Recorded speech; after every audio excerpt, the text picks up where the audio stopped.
Assalamu alaikum wa rahmatullahi wa barakatuh. May the peace, blessings, and mercy of Allah be upon all of you.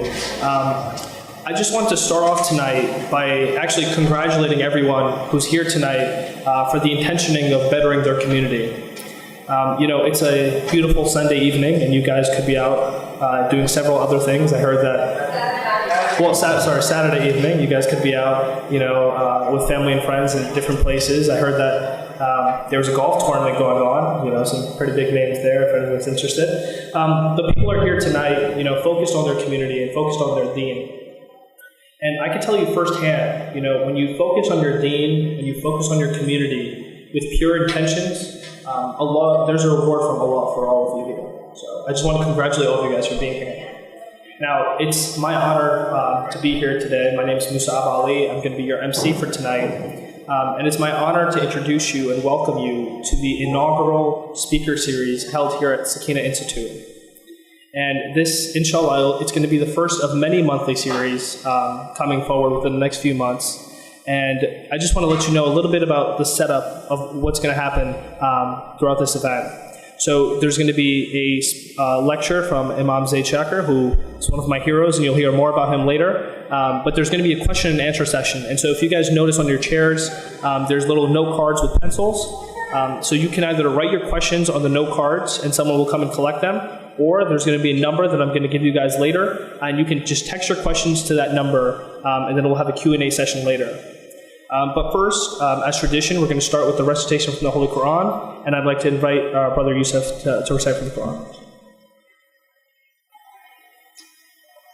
أعوذ بالله من الشيطان الرجيم بسم الله الرحمن الرحيم إنا فتحنا لك فتحا مبينا ليغفر لك الله ما تقدم من ذنبك وما تأخر ويتم نعمته عليك ويهديك صراطا مستقيما وينصرك الله نصرا عزيزا هو الذي أنزل السكينة في قلوب المؤمنين ليزدادوا إيمانا مع إيمانهم ولله جنود السماوات والأرض وكان الله عليما حكيما ليدخل المؤمنين والمؤمنات جنات تجري من تحتها الأنهار خالدين فيها ويكفر عنهم سيئاتهم وكان ذلك عند الله فوزا عظيما صدق الله مولانا العظيم. In the name of Allah, the Beneficent, the Most Merciful, indeed we have given you, O Muhammad, a clear conquest, that Allah may forgive for you what preceded of your sin and what will follow, and complete His favor upon you and guide you to a straight path, and that Allah may aid you with a mighty victory. It is He who sent down tranquility into the hearts of the believers, that they would increase in their faith along with their present faith. And to Allah belong the soldiers of the heavens and the earth, and ever is Allah knowing and wise. And that He may admit the believing men and believing women to gardens beneath which rivers flow, to abide therein eternally and remove from their misdeeds. And ever is that, in the sight of Allah, a great attainment. Well, first of all, I just want to, off of Brother Ali's remarks, Sakinah Institute, the vision for this place is to be something that doesn't just educate one part of the child and just provide Islamic education. It's something that educates the entire child. It's a holistic environment for kids to grow, and inshallah it's going to be successful with the support of everyone here. So next up, we have someone who everyone here is very familiar with. Imam Zaid Shakir is a senior faculty member at Zaytuna College, which was the first Muslim accredited university in the US over in the West Coast in Berkeley, California. But he's also a graduate of Rutgers University, and he's done some stuff on the East Coast too, such as founding New Brunswick Islamic Center, NBIC. And he's considered among one of the most influential and respected Islamic scholars in the entire world. And one of the things personally that I really like about Imam Zaid Shakir's work is, he brings in race and the whole idea of the civil rights and poverty into his scholarly work. So, as we mentioned earlier, he was a spiritual advisor to Muhammad Ali, the People's Champion, and he was actually the one who conducted his funeral service and burial. And one of the other things that really moved me, if any of you guys have been following the Black Lives Matter movement, he was also at the funeral of Stephon Clark, and he urged people to do something in response. And with that, it's my great honor to introduce to all of you Imam Zaid Shakir.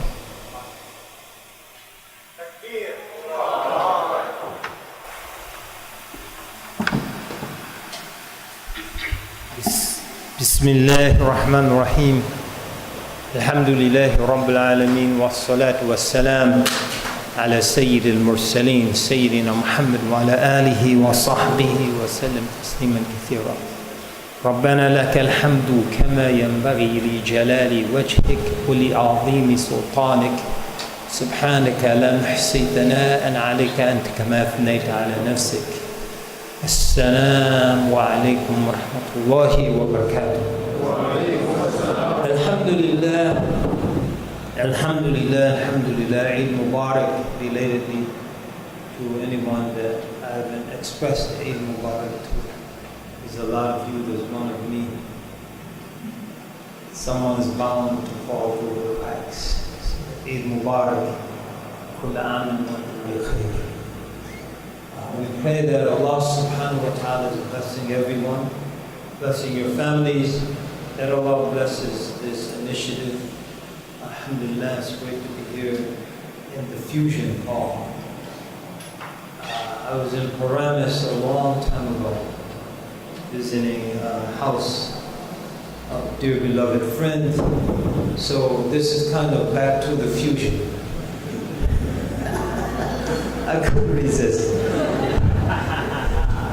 But the topic is the true foundations of the Muslim community. So of course, like any topic, there are many ways to approach it, but in the context of half an hour or 45 minutes, or however much time is dedicated for the task, you can only say so much, and you can only look at the topic from a particular angle. So I'd like to look at the topic in the context of one verse from the Quran, and then referencing back from that verse to a hadith of the Prophet sallallahu alaihi wasallam. So the verse is the following: أعوذ بالله من الشيطان الرجيم بسم الله الرحمن الرحيم والذين تبوأوا الدار والإيمان من قبلهم يحبون من هاجر إليهم ولا يجدون في صدورهم حاجة مما أوتوا يؤثرون على أنفسهم ولو كان بهم خصاصة ومن يوق شح نفسه فأولئك هم المفلحون. So, just to give a brief, rough translation, those who occupied the realm, referring to the Ansar who were living in Medina, and they attained to faith, so the Ansar, they became Muslim. Min qablihim, before the arrival of the Muhajirin, yuhibbuna man hajara ilayhim, they love those who migrate to them. وَلَا يَجِدُونَ فِي صُدُورِهِمْ حَاجَةً مِمَّا أُوتُوا, and they find no jealousy, envy, agitation here, haja meaning hasad, or related meanings, jealousy, agitation, in their souls concerning what the Muhajirin were given from the faith, the property that the Muslims attain to. And they give preference to themselves even though they themselves have very serious needs, or they themselves are impoverished. They still give preference in their property to their brothers and sisters from the Muhajirin. And whoever can avoid the stinginess of their soul, they are the ones who will be successful. And then the hadith of the Prophet, and just refer back to it, but we won't go through the hadith in its entirety, is the hadith related by Abi Hurairah radiallahu anhu, and Abi Hurairah radiallahu anhu. قال رسول الله صلى الله عليه وسلم لا تحاسدوا ولا تناجشوا ولا تباغضوا ولا تدابروا ولا يبيع بعضكم على بيع بعض وكونوا عباد الله إخوانا. المسلم أخو المسلم لا يظلمه ولا يخذله ولا يكذبه ولا يحقره. التقوى هاهنا، ويشير إلى صدره 3 مرات. بحسب من الشر أن يحقر أخاه المسلم، كل المسلم على المسلم حرام دمه وماله وعرضه. So again, to quickly translate that, do not envy one another, do not conspire against one another, literally raise the prices to price someone out of a transaction with no intention to buy the item that's being offered for sale. Do not hate one another, do not turn your backs to one another or boycott one another. Do not enter into a transaction once your brother or sister have entered into it. Be you servants of Allah, brothers. A Muslim is the brother of his or her fellow Muslim. He neither oppresses him, nor does he abandon or forsake him, nor does he lie to him, nor does he look down on him or despise him. The piety is here, and he pointed to his chest, meaning his heart, 3 times. It's sufficient evil for a person that they look down on or despise their fellow Muslim. Every Muslim has a sanctity as it relates to their fellow Muslim, their lives, their property, and their honor. So to go back to the ayah, وَالَّذِينَ تَبَوَّوا الدَّارَ وَالْإِيمَانَ, those who inhabit the boat. So a Muslim community has to have a foundation in a particular area. So there was a foundation in Medina. Before the Prophet ﷺ arrived there himself, he had sent his emissaries there, most prominently Mus'ab bin Umayyah, who prepared the ground, and they gained converts from the Aus and the Khazraj, the 2 dominant tribes in Medina. They entered into an understanding with the Jews, who had a large population in Medina. So there was a host community. So every community has to have a foundation. There has to be a base for that community to really strive, because those are the people who know, as they say, the lay of the land. Those are the people who have established relationships in that area. Those are the people who can tell those who will come subsequently what to avoid and what to engage in, what to avoid, what angles to take in approaching particularly influential individuals. So there's that foundation, and that foundation was the Ansar. وَالَّذِينَ تَبَوَّوا الدَّارَ وَالْإِيمَانَ. The second thing to mention is the foundation of anything we do as Muslims is faith. The foundation of anything we do is faith. And the faith has to be very, very strong, because faith is one of the critical glues that will hold that community together. Many Muslims are struggling today, and Muslims are struggling with drug addiction, Muslims are struggling with alcohol, Muslims are struggling with sexual identity. Some Muslims are struggling with these things. Muslims are struggling with their Islamic identity. Muslims are struggling with many things, but if you go to the root of many of these issues, it's not a crisis per se of drugs or alcohol or sexual identity or Muslim identity or whatever it might be. At the root, there's a crisis of faith. Because if the faith is strong, then the connection to Allah subhanahu wa ta'ala is strong. And if the connection with Allah ta'ala is strong, the disconnection from the nafs is strong. And if the disconnection from the nafs is strong, a person doesn't give in to the demands of the nafs. So if we go back to these various crises, I don't think I believe anymore. I think I'm a man trapped in a woman's body. It's always the I.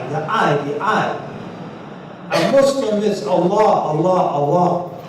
Alaysa Allah bi kafin abdah. Does not Allah suffice His servant? Does not Allah suffice His servant? Alaysa Allah bi kafin abdah. And so faith has to be strong. And that faith then translates, as it said, ليس الدين بالتمني ولكن ما وقر في القلب وصدقه العمل. That faith, here deen meaning faith, isn't a fancy or wish. Rather, it's what takes root in the heart and is testified to by the action. ولكن ما وقر في القلب وصدقه العمل.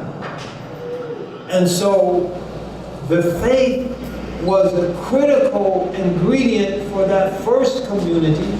وَالَّذِينَ تَبَوَّأُوا الدَّارَ وَالْإِيمَانَ.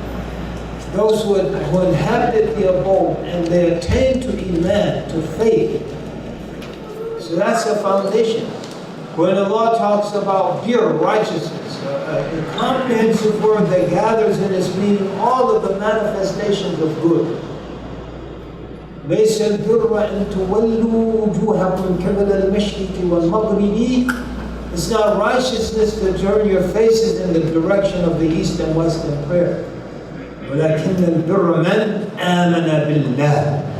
But righteousness, first and foremost, is one who believes in Allah. And then after that, من آمن بالله واليوم الآخر والملائكة والكتاب والنبيين وآتى المال على حبه وأقام الصلاة وآتى الزكاة والموفون بعهدهم. All those things come after the foundation of faith. So when we talk about a Muslim community, there has to be a core of believers whose faith is strong enough to hold the entire project together. I like to call it the eye of the hurricane. The eye of the hurricane is very strong, very small, right? It's very small relative to the storm system, but it generates all of the energy that pulls the clouds into the system hundreds of miles away in some instances. The eye is very, very strong.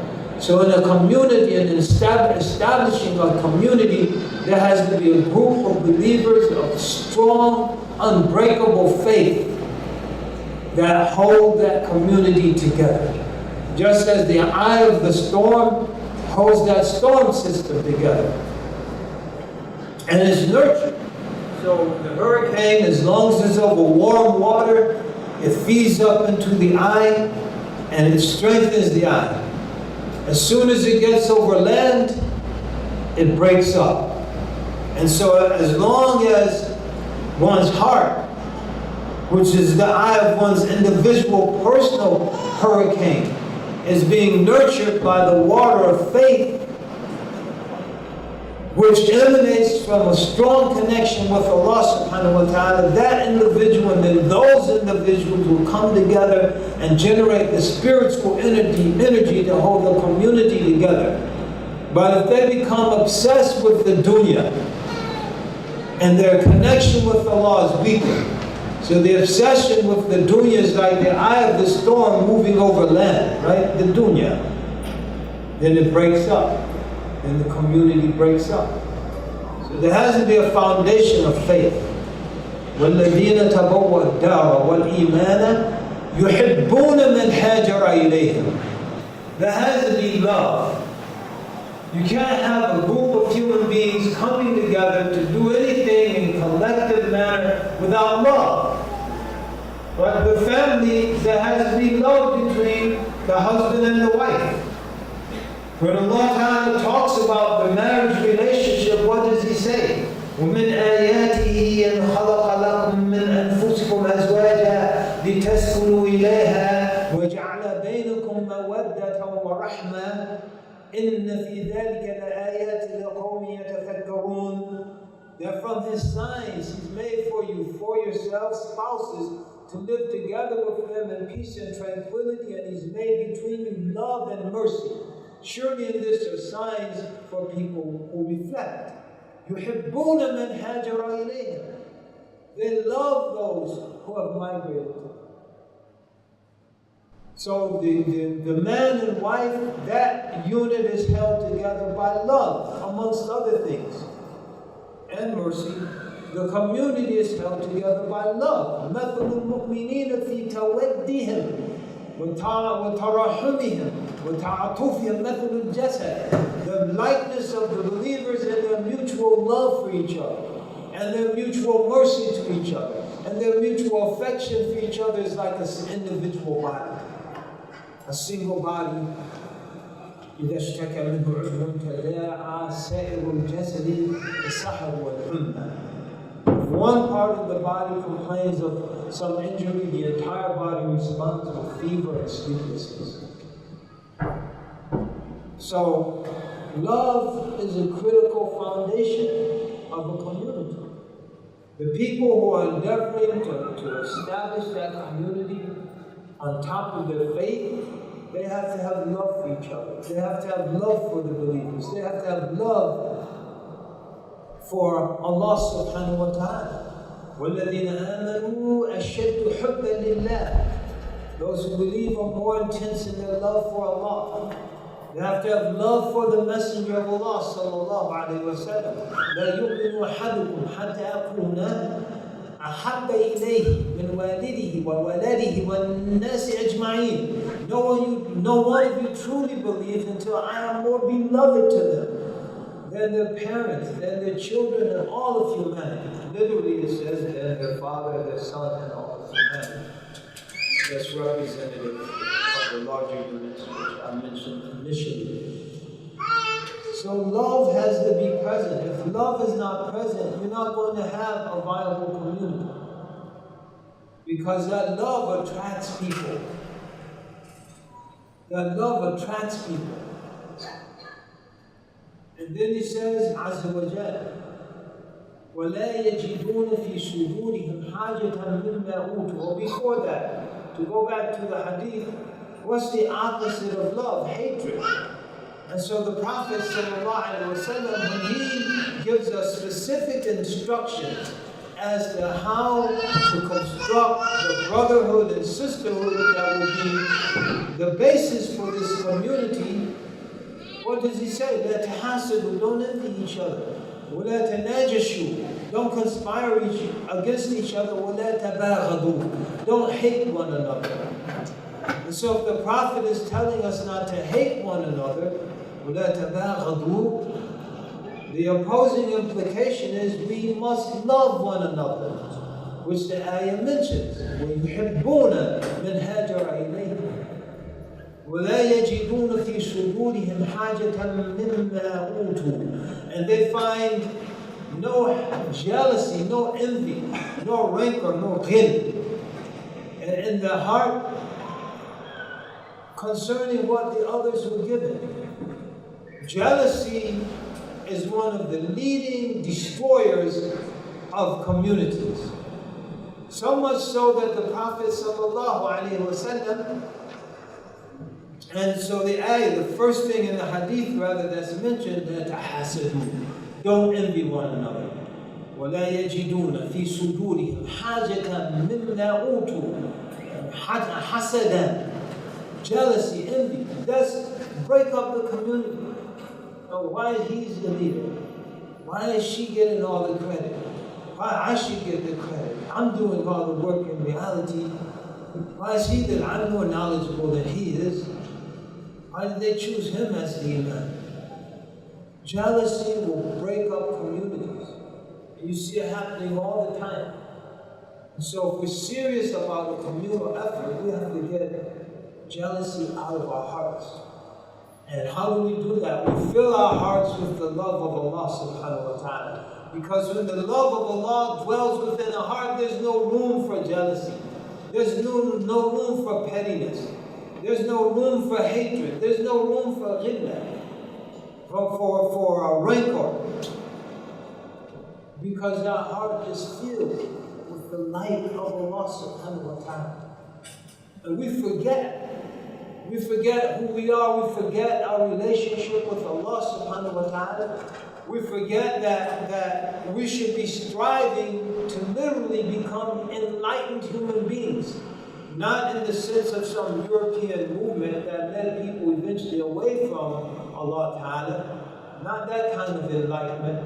But an enlightenment where the light of faith within our hearts and the light of love for the divine within our hearts shines throughout our entire being. And then it transcends our being and it touches others and others and others.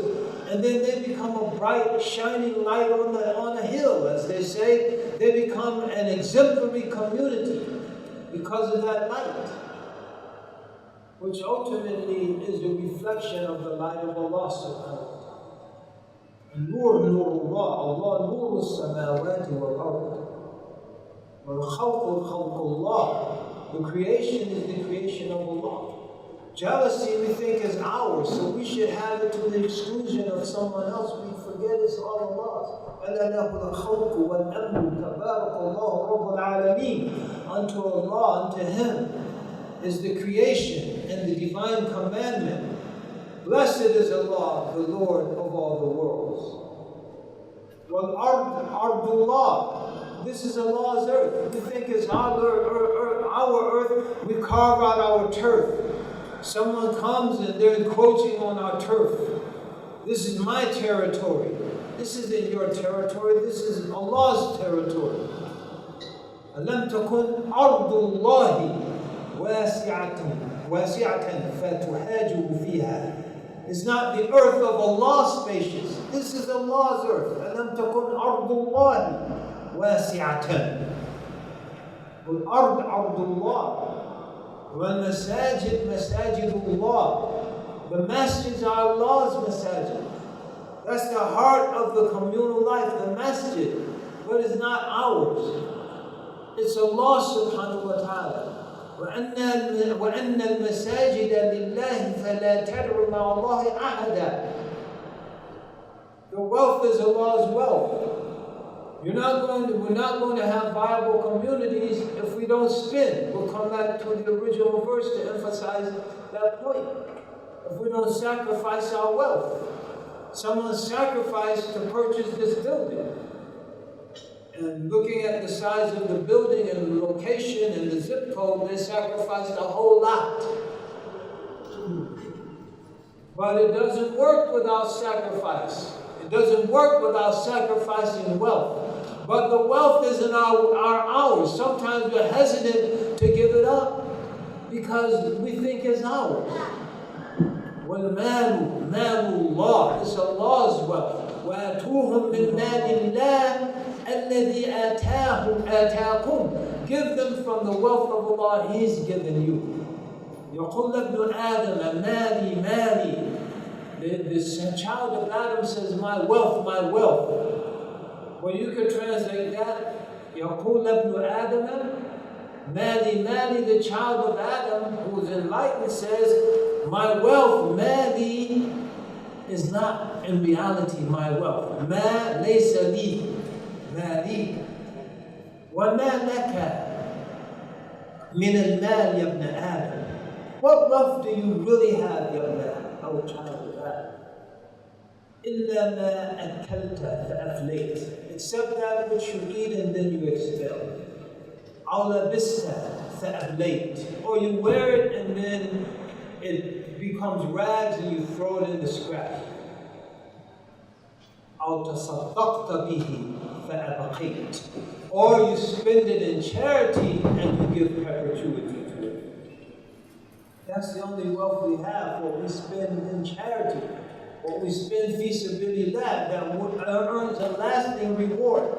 And if we're not willing to do that, we're not going to have viable communities. So, وَلَا يَجِدُونَ فِي صُدُورِهِمْ حَاجَةً مِّمَّا أُوتُوا. They find in their hearts, in their souls, in their hearts, no jealousy concerning what the others would give them. As we said, jealousy, it destroys community, it destroys nations. Our Prophet ﷺ, he mentioned, دَبَّ إِلَيْكُمْ دَاءُ الْأُمِمِ مِنْ قَبْلِكُمْ الْحَسَدُ وَالْبَغْضَاءُ. That the disease of the nations that preceded you will creep up on you. Jealousy and hatred. Jealousy and hatred. Right now, so many Muslim countries, Muslims hate each other. And the proof that they hate each other is the fact that they're killing each other. The fact that they're making widows out of each other's women. They're making orphans out of each other's children. They're destroying homes that their brother or sister Muslim have worked their whole lives to acquire, bombing them with impunity. Exposing entire nations to famine, to starvation, to cholera, to disease. Can you do that unless you hate someone? You can't do that to someone you love. It's impossible. You can't do that to someone you love. But the love has broken down. And the hatred sets in. And what does the Prophet say about that? He says, this is the disease of the nation. دَبَّ إِلَيْكُمْ دَاءُ الْأُمَمِ مِنْ قَبْلِكُمْ الحسد والبغضاء والبغضاء هي الحالكة. And hatred is a razor. حالكة الدين لا حالكة الشعر. It shaves off your religion. It doesn't shave off your hair. This particular razor. This is not this razor. It's the razor that shaves the deen. A person can be in the first row of salat, every prayer, every fajr, first row. Every fundraiser writes the biggest check. You name it. Islamic Relief, the local masjid, the Fusion Center, you name it. Biggest check. But if envy's in their heart, or hatred rather is in their heart, it shaves off that reward like a razor shaves off your hair. حلقة الدين لا حلقة الشعر. والذي نفس محمد بيده. I swear by the one that holds the life of Muhammad in his hand. والذي نفس محمد بيده. So we know it's not one of these when we say hand. We don't need to use any sort of allegorical expression because this cannot hold the life. With me? I swear by the one who holds the life of Muhammad in his hand. You will not enter Jannah. لَن تَدْخُلُوا الْجَنَّةَ حَتَّى تُؤْمِنُوا. You will not enter paradise until you truly believe. وَلَا تُؤْمِنُوا حَتَّى تَحَابُّوا. And you will not truly believe until you love one another. So the mutual love has been made a condition for entering paradise. أَوَلَا أَدُلُّكُمْ عَلَى مَا إِذَا فَعَلْتُمُوهُ تَحَبَّبْتُمْ أَفْشُوا السَّلَامَ بَيْنَكُمْ. Shall I not indicate to you something where you to do it, you will love one another, spread peace amongst yourselves. That generates love. How does that generate love? First of all, it creates a bond between us. When you're walking down the street in the middle of nowhere and you hear a Muslim, Assalamu alaikum, brother. Assalamu alaikum, sister. You get happy, you hear a Muslim. But if you see that Muslim kufi on, some kind of Islamic looking clothes, and walks right by you, you get a little agitated. The person saw I'm a Muslim, couldn't even give me salam. Or embarrassed when you give them salam, you're in the mall, you're so excited. Assalamu alaikum, brother. Alaikum salam. You're trying to make people think that you guys, shh, quiet, that's salam. People start staring at me. Assalamu alaikum, brother. Oh, mommy, there goes one. Is that a terrorist?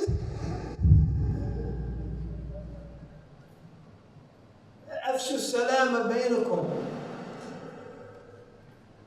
The Hawaiians, they're aloha, it's not aloha. My mother-in-law used to live in Hawaii. They said for a long time, so we visit her, they don't say aloha like you read aloha. They say aloha. It's a greeting. That's how salam should be. Assalamu alaikum wa rahmatullah. You feel it. But more important than that, in terms of holding a community together, afshu salam bainakum. Salam has a foundation. So salam is rooted in the verb salima. Salima yaslamu salama. Salima yaslamu salama. Which means to be safe and to be secure. So we have to give the spirit of peace. And that's been defined by the Prophet sallallahu alaihi wasallam. Al-Muslimu man salima al-Muslimuna min lisanihi wa yadihi. The Muslim is one the other Muslims are safe from his tongue or their hand. And so when we have an environment, everyone knows this person is going to say anything with their tongue or with their keyboard.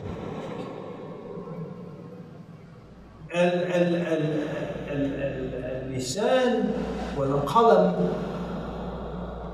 لسانان. The tongue and pen are two tongues. The keyboard is an extension of the pen. That's a tongue.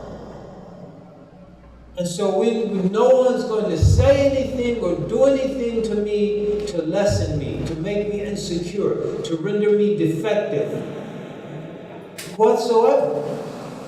That's the spirit that will provide a foundation to build a community. How long will a community last? The people online talking about each other, they're gossiping about each other. It's going to fall apart very, very soon. They're starting rumors against each other. They're not giving salam to each other. It's going to fall apart very soon. But if it's a community, they're greeting each other. There's no slander, there's no gossip, there's no backbiting, there's no participating in chat rooms where they're talking about a particular person in the community. That community is going to have a solid foundation that Allah subhanahu wa ta'ala will bless. That's the peace. Al-Muslimu man salima al-Muslimuna min lisanihi wa yadihi. The Muslim is one the other Muslims are safe from their tongue and hand. So that's the spirit that will eradicate hatred and cultivate love. وَلَا يَجِدُونَ فِي صُدُورِهِمْ حَاجَةً مِمَّا أُوتُوا وَيُؤْثِرُونَ عَلَى أَنفُسِهِمْ وَلَوْ كَانَ بِهِمْ خَصَاصَةٌ. And they give preference to others even though they themselves are impoverished. So what about those who are wealthy? The Ansar, even though they were impoverished, they had dire needs, they gave preference, they split their wealth, they shared their homes. They were willing to divorce their wives so their brother could have a wife. They were willing to share and to spend and to give, even though وَلَوْ كَانَ بِهِمْ خَصَاصَةٌ, even though they themselves were impoverished. So what about those who are wealthy? How much willingness should they have to share with those who might not be as well off? If that willingness isn't there, the community isn't going to be strong and viable. But if that willingness is there, and then on the part of the poor, there's a willingness to be independent. No, subhanAllah, I appreciate it, but please, I don't need it. Now, on the other hand, That's going to be a strong community. That's going to be a viable community. That's going to be a community that's going to endure. وَيُؤْثِرُونَ عَلَىٰ أَنفُسِهِمْ وَلَوْ كَانَ بِهِمْ خَصَاصَةٌ. They give preference to others, even though they have dire needs. And this idea, يُؤْثِرُونَ إِيثَار, this is a very critical concept that we have to keep alive as a community. Because increasingly we see all around us a lack of willingness to give preference to others. This is my wealth. Why should I spend for inner city children? My kids are already graduated. So why should I spend my money on those poor kids? Black and brown kids in these inner city. Well, primarily because that's where you make your money. When you commute 1 hour to go into those inner city areas to make your money and then drive out to wherever and then pay your taxes out there and not in the community that you're taking the money out of. That's one good reason why. But people don't think like that. People think, this is mine. This is mine. And no one has a right over me. And this is one area amongst many, many, many where Islam can introduce values into this society that can save it from itself. Many people say it's doomed. The American project is doomed. Doomed.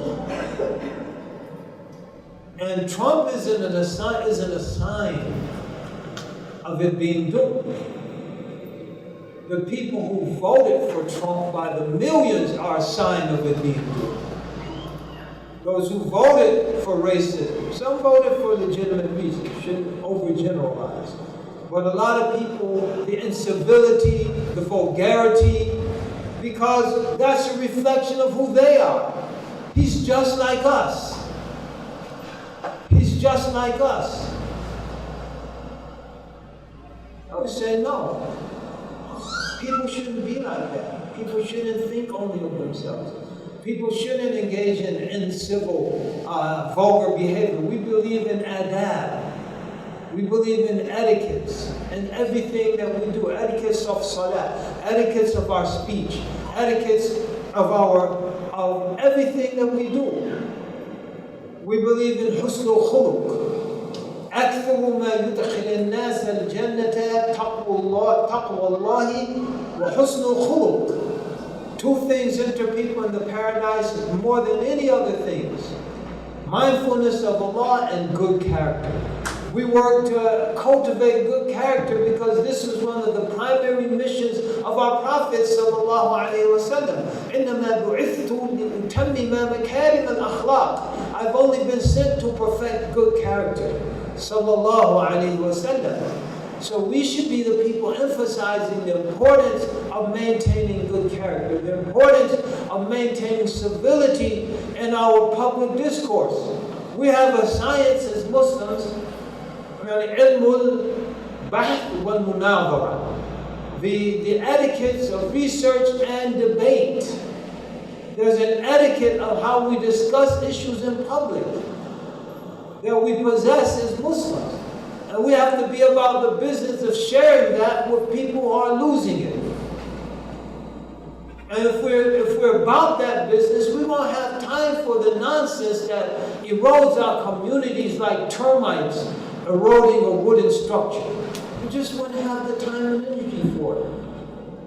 وَمَنْ يُوقَ شُحَّ نَفْسِهِ فَأُولَٰئِكَ هُمُ الْمُفْلِحُونَ. And whoever can avoid the stinginess of their soul. So Allah created us. He knows our nature. There's a natural disposition to hold on to things. Whoever can avoid that, they will be successful. Whoever can avoid that, they will be contributors to healthy communities. And this is what Allah is telling us. This is the message Allah is giving us. And we pray that we're able to heed it, if we can heed it. And then we can do those things that our Prophet ﷺ mentioned in the hadith. And they're associated with not oppressing our fellow Muslims, not abandoning, forsaking, not lying to them, not looking down on and despising them. Now Muslims look down on other Muslims. oh, those Muslims, they're one of them. There could be a whole bunch of folks.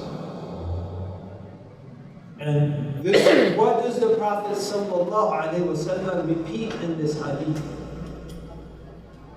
وَلَا يَحْكِرُ. He doesn't despise or look down on his fellow brother or sister. بِحَسْبِ امْرٍ مِّنَ الشَّرِّ أَنْ يَحْكِرَ أَخَاهُ الْمُسْلِمِ. It's sufficient evil. In other words, you don't have to do anything else. You don't have to kill anybody. Not that you want to necessarily. You don't have to steal anything. You don't have to steal someone's car. You don't have to lie to anyone. Once you've looked down on and despised your fellow Muslim, that's sufficient evil. Why? Because that is following the footsteps of Satan, who looked down on Adam. When Adam was given the honor of having the sajda, the prostration of honor, not have a sajda to tashrif. وَلَا مَا كَانَتْ سَجْدَةَ الْعِبَادَةِ. It wasn't a prostration of worship. That's only for Allah subhanahu wa ta'ala. It was a prostration of honor. And shaitan, I'm better than him. Literally, right? أنا خير منه ما منعك ألا تسجد إذ أمرتك قال أنا خير منه خلقتني من نار وخلقته من طين. Why didn't you prostrate unto him when I commanded you to do so? I'm better than him. You created me from fire and you created him from clay. And it's not just the fire and the clay, it's the color. The fire is the blue, orange, red, might even some white, depending on what you're burning. Yellow up in there, a little bit of green. The clay was black clay. Black clay. And a khayrun minhu. I'm better than him. So when we look down on our fellow believer, then we're following the footsteps of Satan. And that's why he says, sallallahu alayhi wa sallam, بِحَسْبِ امْرٍ مِّنَ الشَّرِّ أَنْ يَحْكِرَ أَخَاهُ الْمُسْلِمِ. It's sufficient evil. He doesn't have to do anything else that he looks down on and despises his or her fellow Muslim. And that will destroy a community. People look at, I'm not going back to that masjid. I'm not going back to that center. They make me feel like I'm nothing. They look down on me like, what am I doing here? No one likes that. So, whoever can avoid the stinginess of their soul, then they will be successful. And that stinginess manifests itself in many different numbers. That stinginess to hold on to all the power and influence. Stinginess to hold on to the money. That stinginess to hold on to the various posts and positions. It can be many, manifest itself in many ways. Whoever can avoid it, they will be successful. When individuals come together and they can avoid it, they will be successful. And that community will be strong and viable. Alhamdulillah Rabbil Alameen. I'll stop here. Probably run over time. Since they didn't tell me the time, I don't feel guilty. Inshallah, they get some questions and answers now. Jazakumullah khairan, barakallahu feekum, yataqabbal minkum, wa zadakumullahu fi kulli khair, ilman wa amalan, rizqan halala, wa salli lahumma wa sallam wa barik ala sayyidina wa habibina wa qurrati a'yunina Muhammad wa ala alihi wa sahbihi wa sallam tasliman kathira. Assalamu alaikum wa rahmatullah.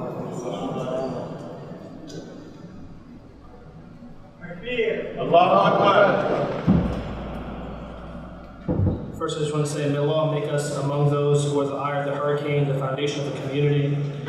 May Allah make us among those who love. May Allah make us among those who have no jealousy in our hearts.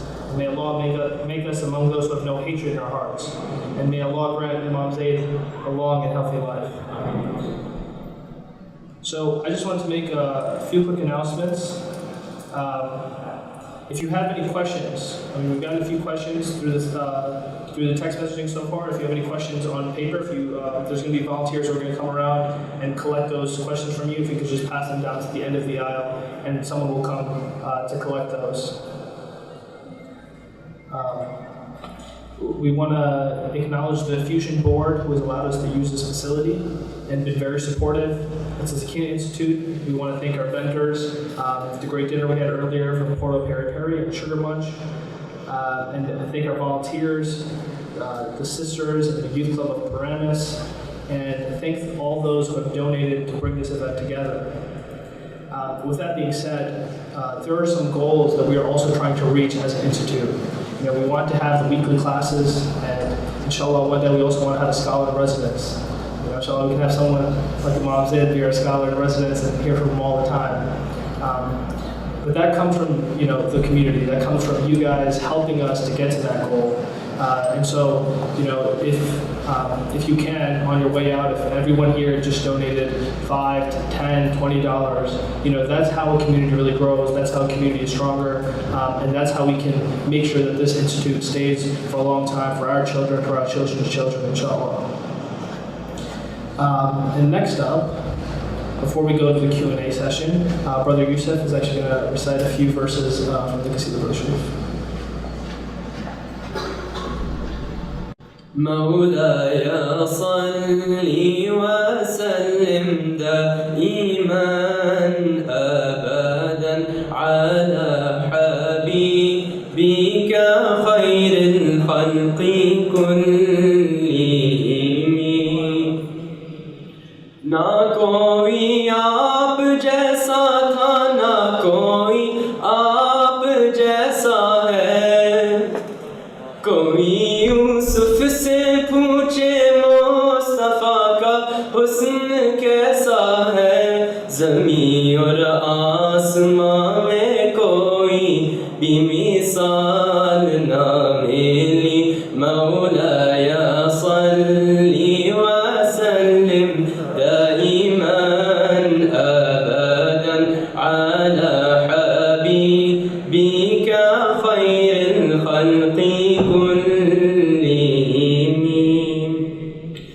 مولاي صل وسلم دائما أبدا على حبيبك خير الخلق كلهم يا ربي بالمصطفى بلغ مقاصدنا واغفر لنا ما مضى يا واسع الكرم مولاي صل وسلم دائما أبدا على حبيبك خير الخلق كلهم يا نفس لا تقنطي من ذلة عظمت إن الكبائر في الغفران كالأمام مولاي صل وسلم دائما أبدا على حبيبك خير الخلق كلهم وأذن لصحب صلاة منك دائمة على النبي بمنهل ومنسجم مولاي صل وسلم دائما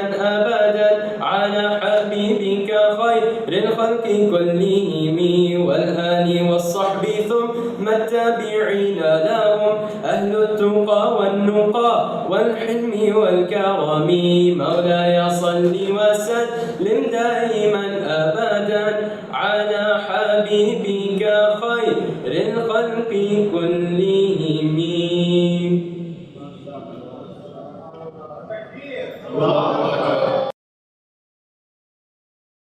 All right, so we're going to start with one of the first questions, and this is a question that I think,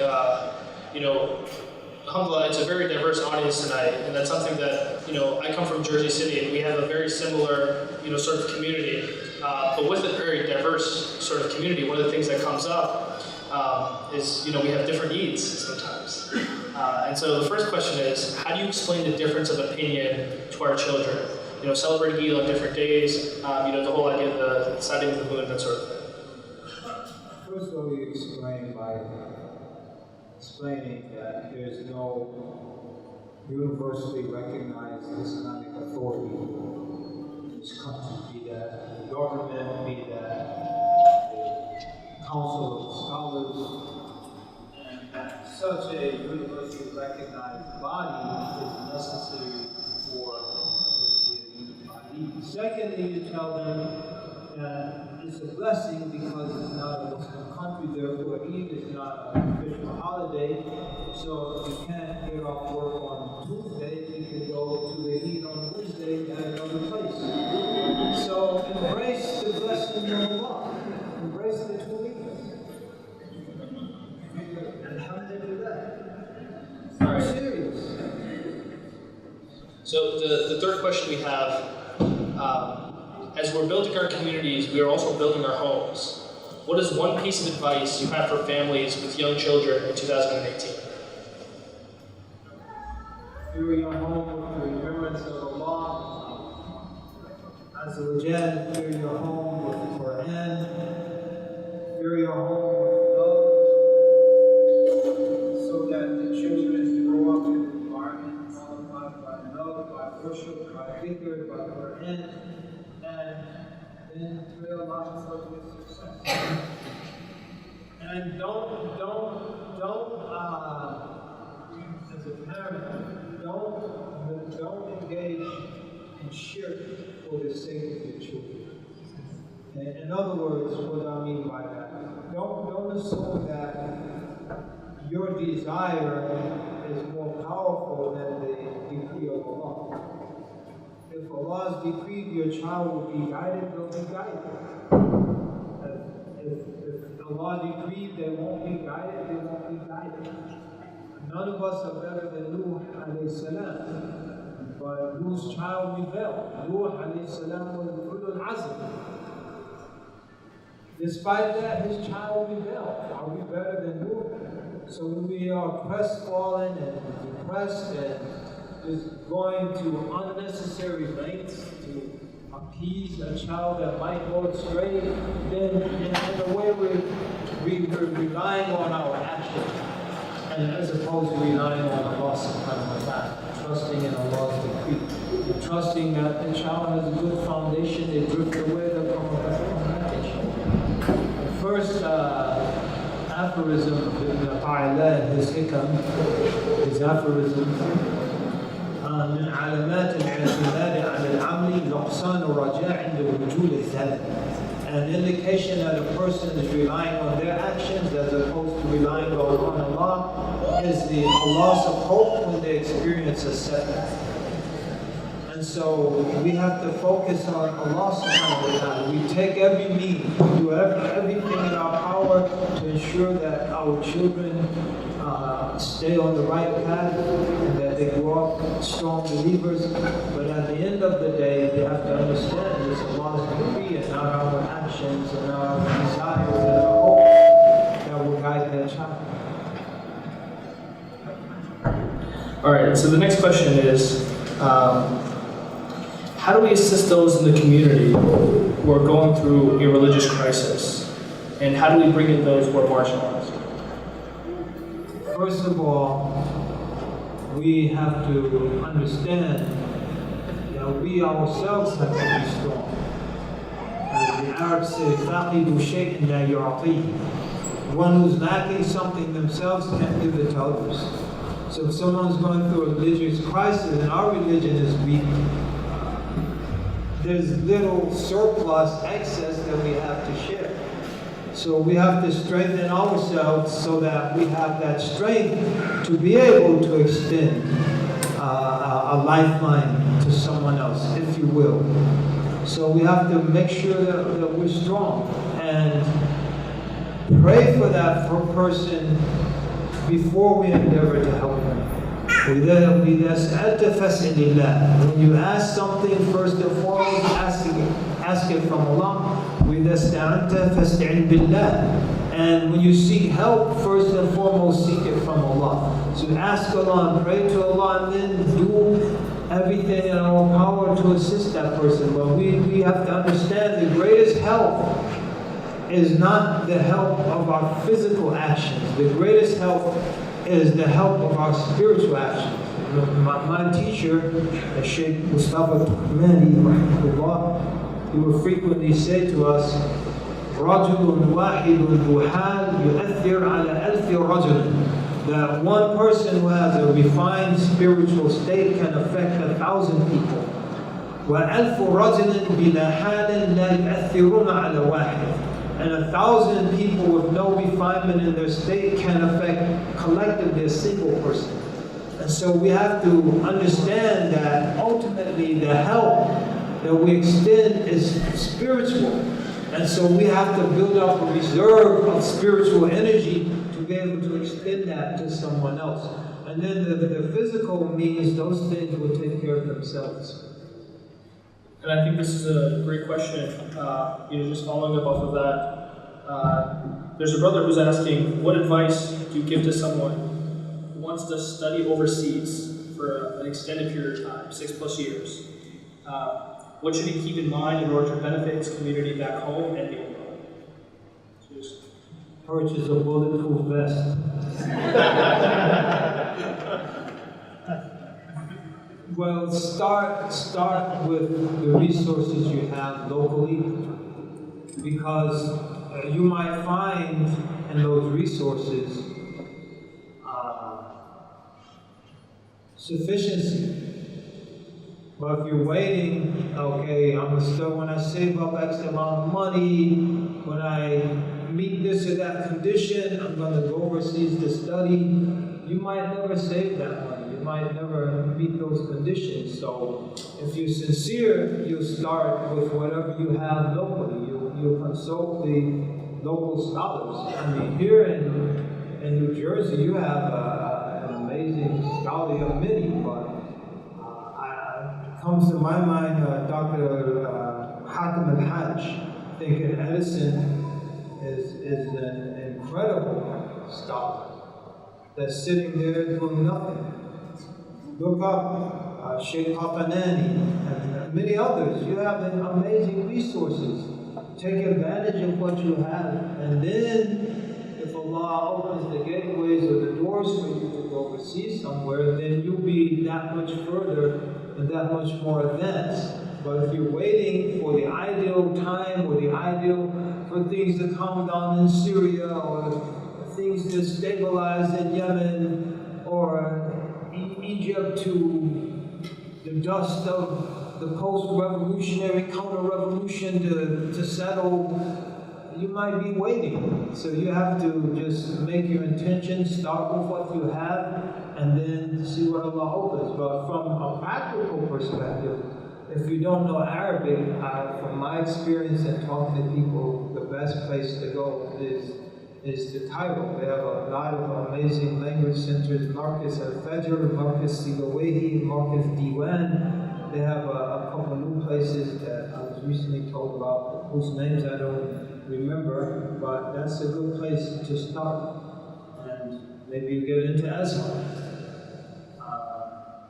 Tarim is a stable part of Yemen. With Tarim, I think they have a better institute to learn Arabic and Darul Mustafa for young men to engage in intensive Sharia studies, and Darul Zahra for girls. So those are a couple of practical advices. The Darul Ulum system incredible system.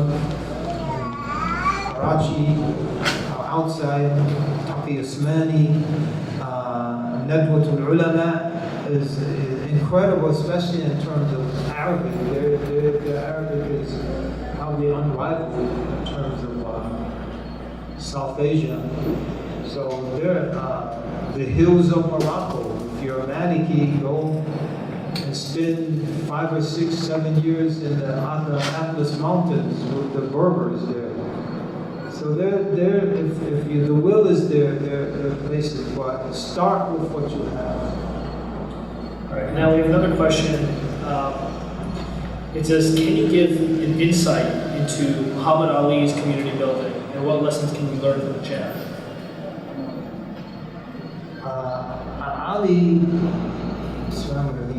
Muhammad Ali was, first of all, the Prophet ﷺ said, Sadaqatu Burhan, and charity is a proof. It is a proof of your love for Allah, because a charitable person whose heart is with Allah doesn't care about the dunya. Because they don't care about the dunya, they give it freely. And there's probably no one more charitable than Muhammad Ali. And his charity helped to establish masjids, it helped to build communities, it helped to get communities recognized. So Ali went to Jamaica, rahimahullah. They put him in a limousine. There's one 5-star hotel in Kingston, Jamaica. They took him to the 5-star hotel. They said, "Take me to the mosque. I want to go to the mosque. I want to go to the masjid." And they're trying to delay because the masjid was in the middle of one of the most dangerous ghettos on the island. And Ali's like, "Take me to the masjid. I'm not going into the hotel." So this whole limousine and this caravan of limousines drives up into the ghetto in Kingston, Jamaica. And the masjid is very poor, few converts, poor masjid. And Ali goes in the masjid and they're like, "Okay, champ, it's time to leave." So "I'm not going anywhere. I'm staying in the masjid." And he insisted because at that time, Islam was not an officially recognized religion in Jamaica.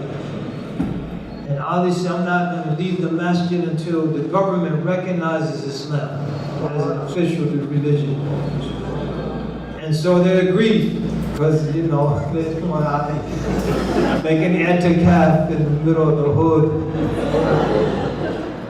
And all these ganja smoking Jamaicans wake up. So they agreed and said, "Okay, take me to the hotel." So that's an example of Ali's community building right there. That's rooted in his charity. I'll give you another example of his charity. So we mentioned, وَمَن يُوقَ شُحَّ نَفْسِهِ وَيُؤْثِرُونَ عَلَى أَنفُسِهِمْ. They give preference to others, whoever can avoid the stinginess of their souls. Ali was in New York at a gala event that was organized, and afterwards someone told him there's a group of old people that are going to be put out on the street. Ali, you have to do something. He said, "Well, where are they at? Take me there." And so it was a convalescent home they were going to close because they were behind on their mortgage payments. So Ali asked, "How much do they owe?" He said, $100,000. Ali wrote a $100,000 check on the spot. This is back in the early 70s, so that $100,000 today will probably be like close to $500,000. It was a Jewish old folks home. He didn't care. Like, these people in need, and so that's who Muhammad Ali was. He wasn't perfect. He wasn't a saint. He had his youthful adventures with the women. Well, once that was all out of his system, Ali was, his Parkinson's started to, the syndrome, his hand was shaking. In that phase, he was signing 200 dawah pamphlets a day. What is Islam? The truth about Muhammad, those pamphlets you see. So upwards to 2,000 a week. And then he put them in his briefcase everywhere he went. He's giving them out to people.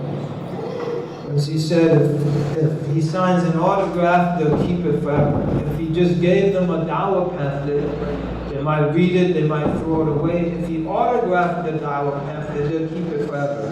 And even if they don't read it, someone who comes after them might read it. And that might ignite the spark of Islam in their heart. So that's Muhammad Ali. The next question we have is, can you share some advice for single mothers raising preteen and teenage boys? Pray a lot. And try to find a good community. It takes a village to raise a child. And so that responsibility shouldn't be on the single women by themselves. They should have the assistance of the community. I was in Canada, Toronto yesterday, and there's a particular sister who is a single mother with all girls, and she's affiliated with a very strong, vibrant community, and they all help her with her children. The entire community pitches in to assist her. They help her. They don't charge them to come to programs. They make it easy for her. And so the entire community has to be involved. So my advice would be, after this praying to Allah, asking Allah for strength, realizing the magnitude of your reward. So a lot of times we are overwhelmed by the difficulty of the work we're involved with.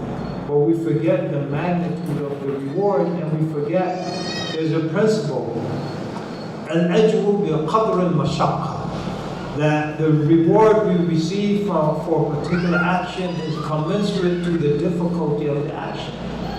The one who recites the Quran and is easy has a single reward. The one who recites the Quran and struggles has what reward? A double reward. The reward of their recitation, which the first one has, and also the reward of their struggle. And so a single mom has the reward of her child-rearing efforts, and then she has a double reward, the reward of her struggle, that she wouldn't necessarily be going through if there was a man in the house. So that's first. Secondly, look for a good community where the believers are helpful and can assist in the challenges of raising, especially teenage boys.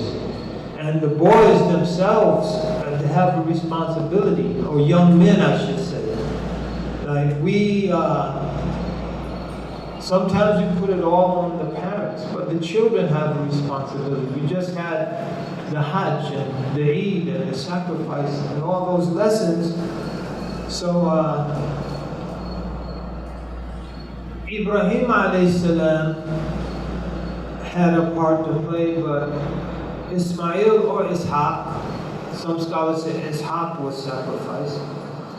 There's extensive research on that in Imam Zaid Shakir. If you want to read the pro-Ishaq opinion, but whoever it was, we'll say Ismail for the sake of not getting beat up by he had a part to play. قال يا بني إني أرى في المنام أني أذبحك فانظر ماذا ترى. He said, "Oh my son, I see that in my vision that I have to sacrifice you. What do you think about this?" See, he knew he had to do it. And the dream of a prophet is a form of revelation. So when it said, "Inni ara fil manam, anni adbahuka," this is something he knows he has to do.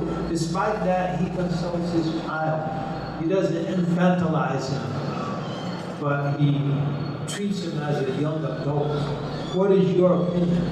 And what did he say? And this is his part in it. قال يا أبت افعل ما تؤمر ستجدني إن شاء الله من الصابرين. Father, do what you have to do. You will find me, if Allah so wills, amongst those who are patient. So it's not just on the mother, it's also on the child. And the young person, listen, make it easy for your mother and your father. Your father's around. Just as Ismail alayhi salam made it easy for Ibrahim alayhi salam. Right, so now we're closing the night with one last question. So the question is, what advice would you give to an individual who believes he has nothing to add to the community, he has no value to add to the community, he doesn't really have great ambitions, but he's someone who's very pious? And I should add, it's a brother or a sister. First of all, they should go take a cold shower, snap out of it. Everyone has something to contribute. If the Prophet sallallahu alaihi wasallam, he mentioned, "Ballighu anni walau ayah." Deliver this message from me even to the extent of a single verse you might possess. وَلَا تَحْكِرَنَّ شَيْئًا مِنَ الْمَعْرُوفِ. Don't consider the slightest amount of good to be insignificant. Everyone has something to offer. Even your spiritual presence is a source of strength for the community.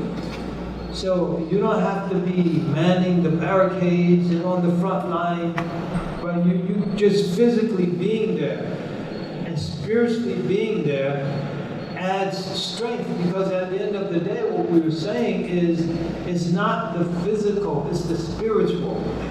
And as a spiritual being, and as you mentioned, they're a pious person, then their piety is a positive contribution to the community.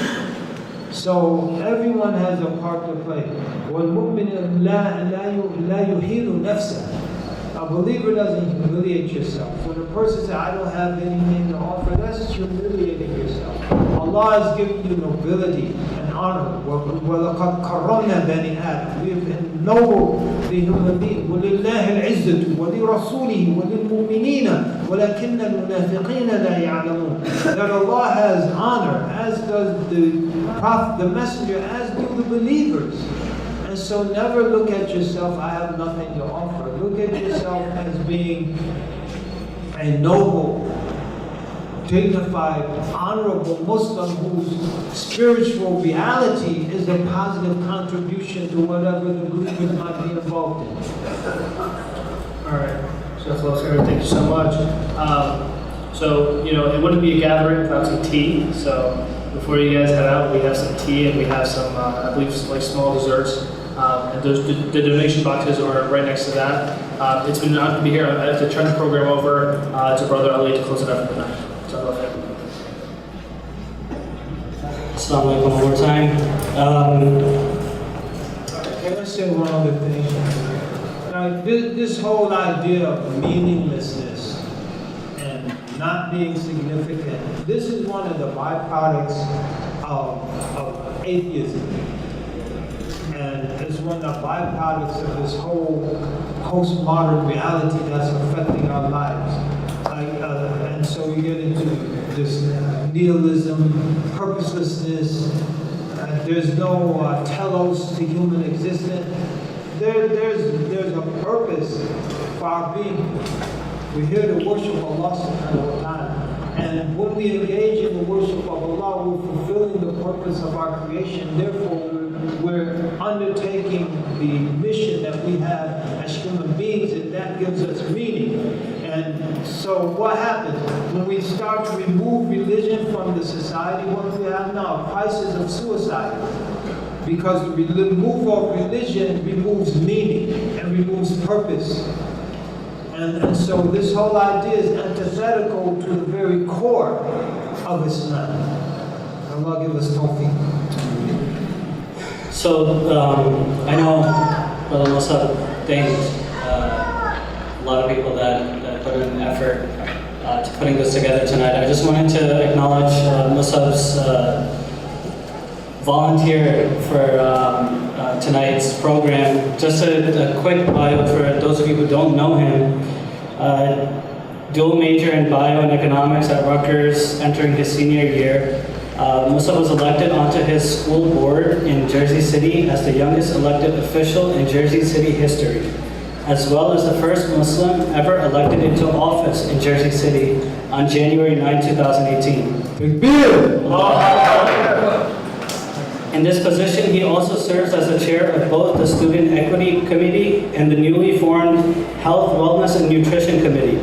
Musa was also appointed to the Immigration Affairs Commission in Jersey City in 2017 and elected as vice chair by his peers. He founded a chapter of the National Society of Leadership and Success at Rutgers Newark, where he has also served as the president of the MSA. Musa was awarded the prestigious Harry S. Truman Scholarship in 2017, the first in the history of his university, and was an Eagleton undergraduate associate class of 2018. We were very, very lucky to have Musa join us tonight, and when we actually approached him, he told us he's been a huge fan of Imam Zaid's for years, and he was saying that he's been trying to get Imam Zaid at Rutgers Newark for their MSA event, so he jumped at it. So thank you, Jazakallah Khair, Musa, for joining us and for emceeing tonight. And we'd just like to finish with a dua by Imam Zaid.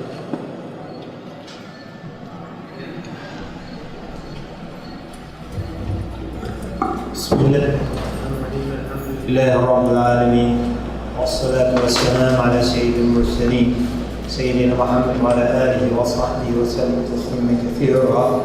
اللهم اجعل جمعنا هذا جمعا مرحوما وتفرقنا من بعده فرقا معصوما ولا تلعننا ولا فينا ولا معنا شقيا ولا محروما.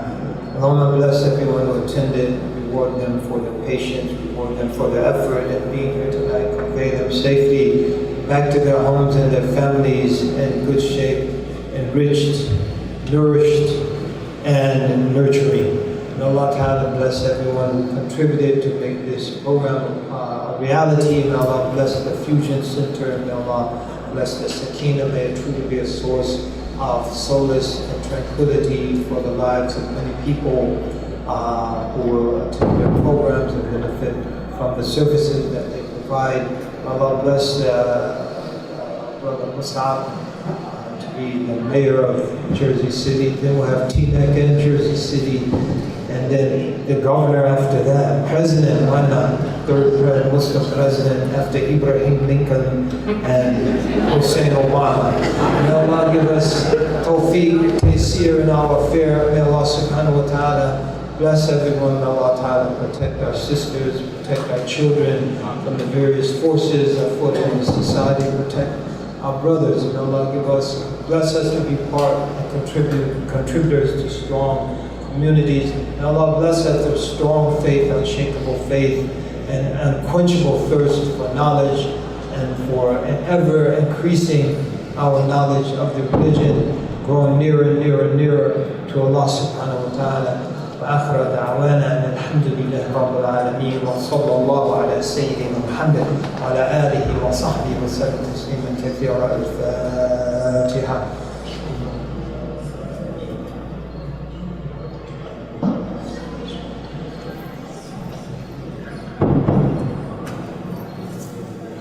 جزاك الله.